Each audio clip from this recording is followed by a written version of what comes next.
وہ لوگ جن کی دعائیں قبول ہوتی ہے۔ ماں باپ کی دعا اولاد کے حق میں، باپ کی دعا بیٹے کے حق میں، مظلوم کی دعا، مسافر کی دعا، نیک اور فرما بردار اولاد کی دعا والدین کے حق میں، روزے دار کی دعا خوشحالی میں کثرت سے دعا کرنے والے کی دعا تنگی اور مصیبت کے وقت قبول کی جاتی ہے۔ مسلمان کی غائبانہ دعا، اپنے دوسرے بھائی کے لیے بیمار کی دعا، اللہ کی راہ میں جہاد کرنے والے کی دعا، حج و عمرہ کرنے والے کی دعا، گناہ سے سچی توبہ کرنے والے کی دعا، عادل حکمراں کی دعا۔ وہ لوگ جن کی دعائیں قبول نہیں کی جاتی ہے،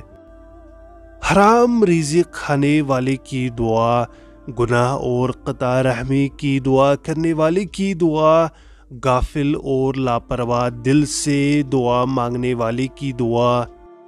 زانی کی دعا، زبردستی ٹیکس وصول کرنے والے کی دعا، دعا کی قبولیت میں جلد بازی دکھانے والے کی دعا، نیکی کا حکم نہ دینے اور برائی سے منع نہ کرنے والے کی دعا۔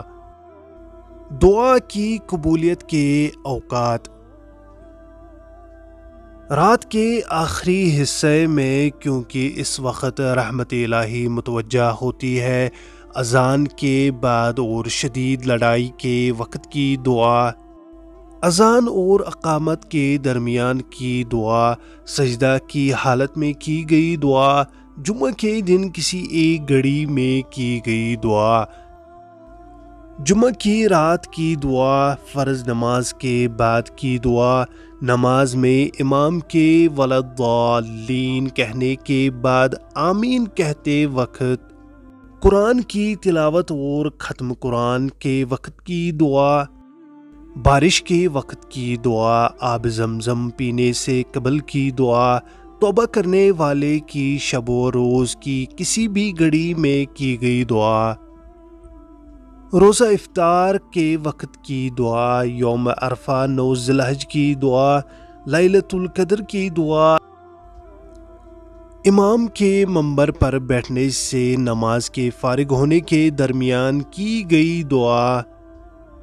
رات کو اچانک بیداری کے وقت کی دعا، وضو کے بعد کی دعا۔ دعا کی قبولیت کی صورتیں: حدیث کے مطابق دعا کی قبولیت کی 3 صورتیں ہیں۔ دعا کے مطابق دعا کرنے والے کی خواہش پوری کر دی جاتی ہے، یعنی جو مانگا ہے وہی دے دیا جاتا ہے۔ دعا کو آخرت کے لیے ذخیرہ اجر بنا دیا جاتا ہے۔ دعا کے بقدر اس سے کوئی مصیبت ٹال دی جاتی ہے۔